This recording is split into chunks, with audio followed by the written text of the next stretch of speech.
Okay, let's get the Prof in the studios and maybe she can tell us more. Professor Dr. Muhaya Haji Muhammad, personal and professional development expert, Alliance College of Medical Sciences, ACMS. Good morning, Prof. Good morning. Welcome back once again. Thank you. Now. Thank you. Okay, let's just start that patience. Does it exist naturally in being, human being? Yeah. I mean, Yes.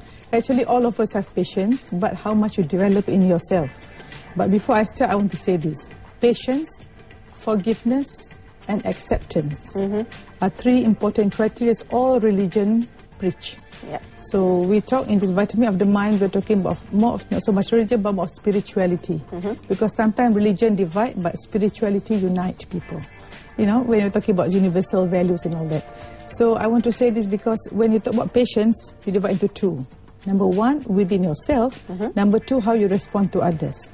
So within yourself, patience, in Islam, they mention such thing as, one, you must be patient in carrying out the good deeds that God wants you to do. Yeah. So for the Muslim, you patiently have to pray 5 times a day, fasting and all the rest. Number two, patient at withholding or preventing or abstaining yourself from doing the bad things. For example, you're not supposed to gamble, you're not supposed to womanize, you're not supposed to drink. Stay away. Bad things, yeah. So when people have certain bad habits, they have to be patient to remove the bad habits. Then your patience with others. Because we have the one I mentioned about yourself is your relationship with God, the vertical. The horizontal is your patience with human being, where you have to be patient to tolerate or you respond well to people who are not so nice to you. We call it high adversity quotient. You know, for example, someone criticizes you, how are you going to respond? Because we cannot control what happened to us. We can control our response to what happened to us. A nice big smile would do it. Yes, and of course, your inner talk. I say again, we are affected by 3 things. Number 1, our inner talk. Number 2, what others say about us. Number 3, our environment. Right. So the last 2 we cannot control, but we can control our inner talk. So if someone criticizes us, to be patient, what we do is we tell ourselves, what you think of me is none of my business.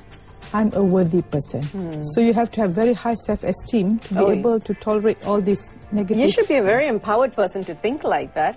Unfortunately, a lot of people out there may not have that kind of confidence and empowerment to carry off this.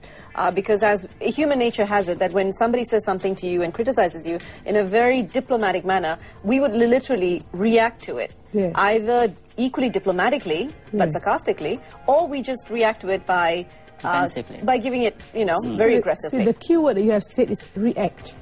So we do not react, we respond. So what's the difference between react and respond?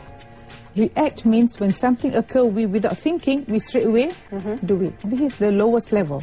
Like animals, if a cat, we step on the tail, they will scratch us. That's reactive.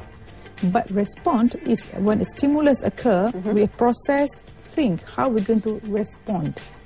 So every day we must consciously say that whatever happened to us, we must respond. For example, on my way here, it was so traffic jam, but I just stay calm. Because even if I get worked up, it's not going to move. It's not going to move. Yeah. So you just always put yourself in a good vibration all the time.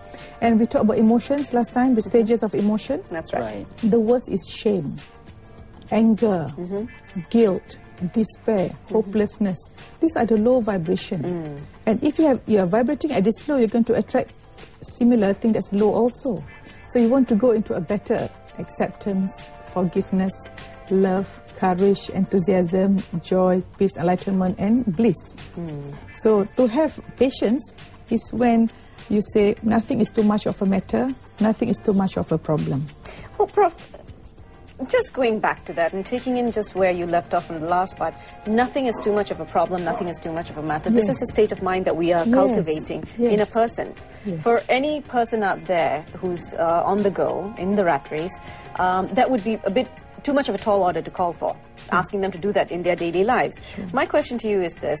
In this day and age, do you think that we can train ourselves, I don't know if train is even the right word here, but cultivate and train ourselves to do that when they are given this adverse situations? Sure.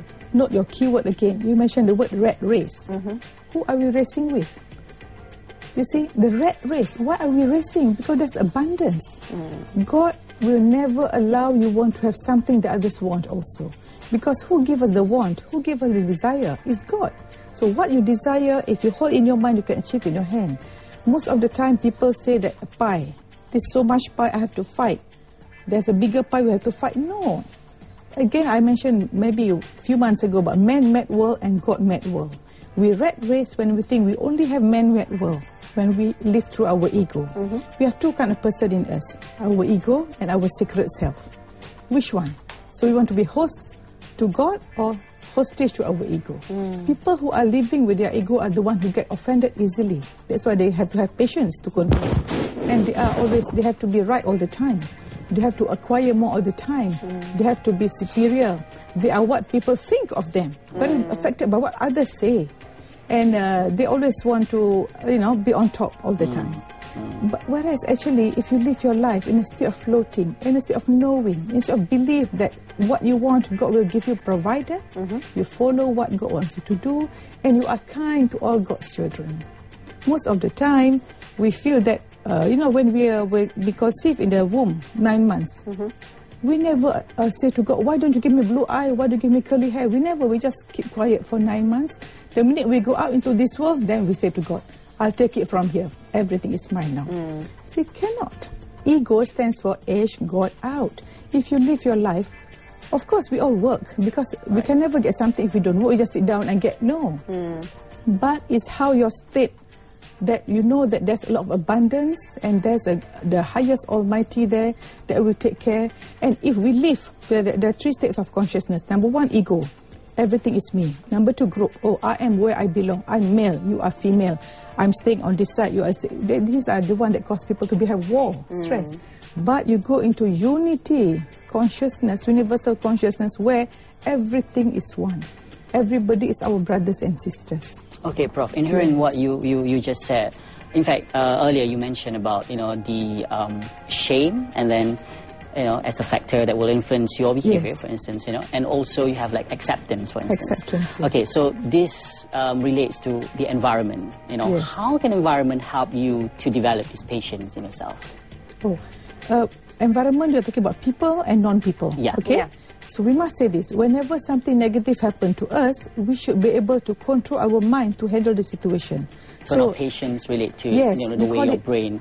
Yes, we call it a bad man, a bad person is a good man's teacher.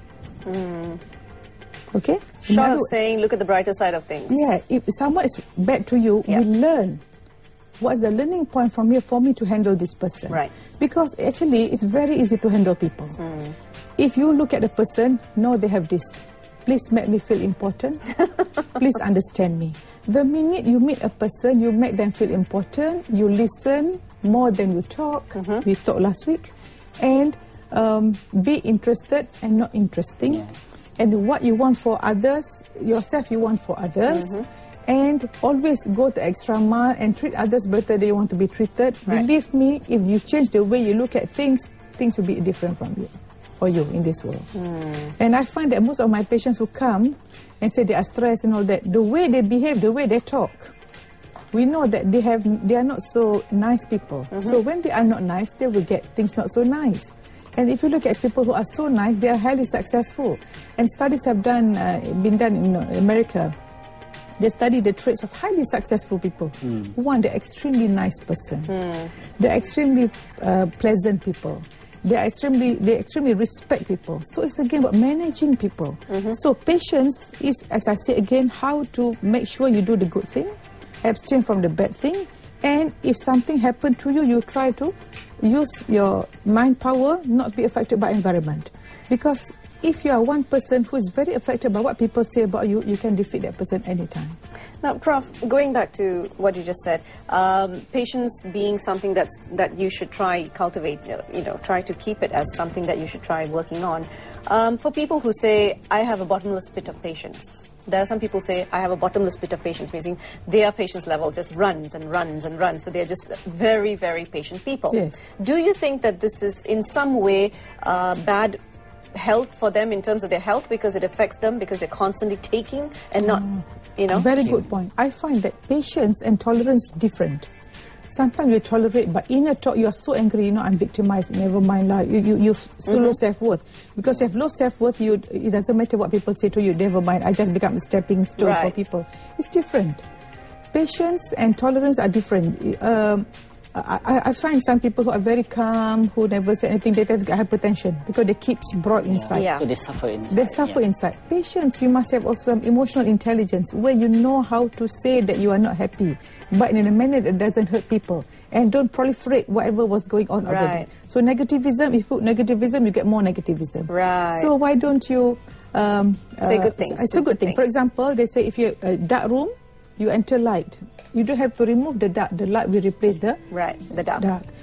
Same, if someone's negative, just throw on positive, then they become positive. Okay, thank you very much, Prof. All right, so Prof. that means that patience has limit. Okay, so you need to manage. You need to manage it. Okay, it's not like something that it can just happens like that. Okay, now before we go, we'll just have a quick look at the polling results coming in. Righty, here we go. Let's see what we polled for.